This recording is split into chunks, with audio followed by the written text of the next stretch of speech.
রহিমাবাদে BJP Kumargram ১ নং মণ্ডলের তপশিলি মোর্চার সাংগঠনিক সভা সম্পন্ন। দলীয় সংগঠনকে আরও মজবুত করতে এবং আগামী দিনের কর্মসূচি নির্ধারণে কুমারগ্রাম ব্লকের রহিমাবাদ আদর্শ বিদ্যালয়ে অনুষ্ঠিত হল ভারতীয় জনতা পার্টির কুমারগ্রাম ১ নং মণ্ডলের তপশিলি মোর্চার একটি গুরুত্বপূর্ণ সভা। রবিবার আয়োজিত এই সভায় মূলত মণ্ডলের সদস্য বৃদ্ধি, অন্নপূর্ণা ভান্ডার ও আয়ুষ্মান ভারত কার্ডের সুবিধা জনমানুষের পৌঁছে দেওয়া এবং অরণ্য সপ্তাহ পালন সহ একাধিক সাংগঠনিক বিষয়ে বিস্তারিত আলোচনা করা হয়। সভায় উপস্থিত নেতৃবৃন্দ আগামী দিনে বুথ স্তরে দলের কাজ আরও গতিশীল করার উপর জোর দেন। এই গুরুত্বপূর্ণ সাংগঠনিক আলোচনা সভায় উপস্থিত ছিলেন গৌতম দাস, এসসি মোর্চার জেলা সভাপতি, ধ্রুব রায়, কুমারগ্রাম ১ নং মণ্ডল ইনচার্জ, সঞ্জয় বারা, মাদার ১ নং মণ্ডল জেনারেল সেক্রেটারি, বীরেন্দ্র বর্মন, জেলা জেনারেল সেক্রেটারি। এছাড়াও সভায় এলাকার অন্যান্য স্থানীয় দলীয় পদাধিকারী ও সক্রিয় কর্মীবৃন্দ উপস্থিত ছিলেন। সমগ্র সভাটিকে কেন্দ্র করে স্থানীয় বিজেপি কর্মীদের মধ্যে ব্যাপক উৎসাহ উদ্দীপনার লক্ষ্য করা যায়। Bureau report, UB live news, খবর যখন আমরা তখন। তপশিলি মোর্চা আপনাদের একটা সভা হলো, কি বলবেন, কি বিষয়ে আজকের এই সভা? দেখুন, আমরা এসসি কমিউনিটি, অর্থাৎ আমরা সকলেই জানি যে আমরা সমাজের পিছিয়ে পড়া একটা জাত।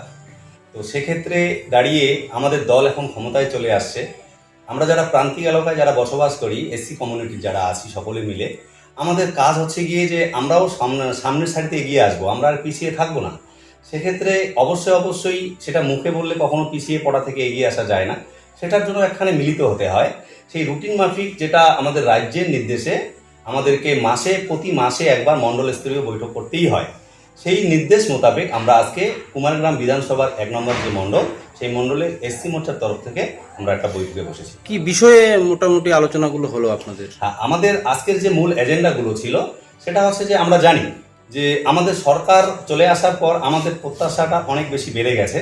তো এবার সমাজের কাছে যেহেতু আমরা ৩৪ বছরের বাম জমানাকে শেষ করার পর যখন আমরা ১৫ বছরের দুঃস্বপ্নকে কাটিয়ে উঠলাম, তখন আমরা রাম রাজত্ব প্রতিষ্ঠা হলো।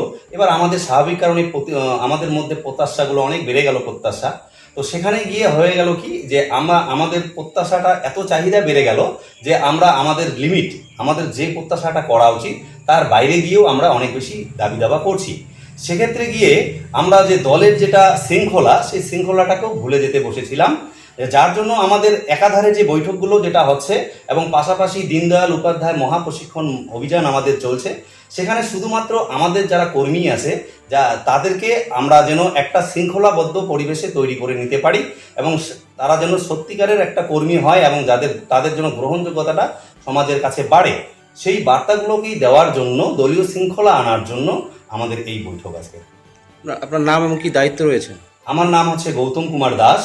আমার পাশে বসে আছে যিনি ধ্রুব রায়, আমি জেলা এসসি মোর্চার জেলা প্রেসিডেন্ট এবং উনি এই মণ্ডলের ইনচার্জ। তার পাশে আমরা আরও দুজন এখানে আমার বাদিকে বসে আছে, একজন হচ্ছে এই মণ্ডলের সাধারণ সম্পাদক এবং আমার এসসি মোর্চার জেলার সাধারণ সম্পাদক, পাশে আমার এসসি মোর্চার এই মণ্ডলের প্রেসিডেন্ট এবং আমার জেলার 2জন এক্সিকিউটিভ মেম্বার। ধন্যবাদ।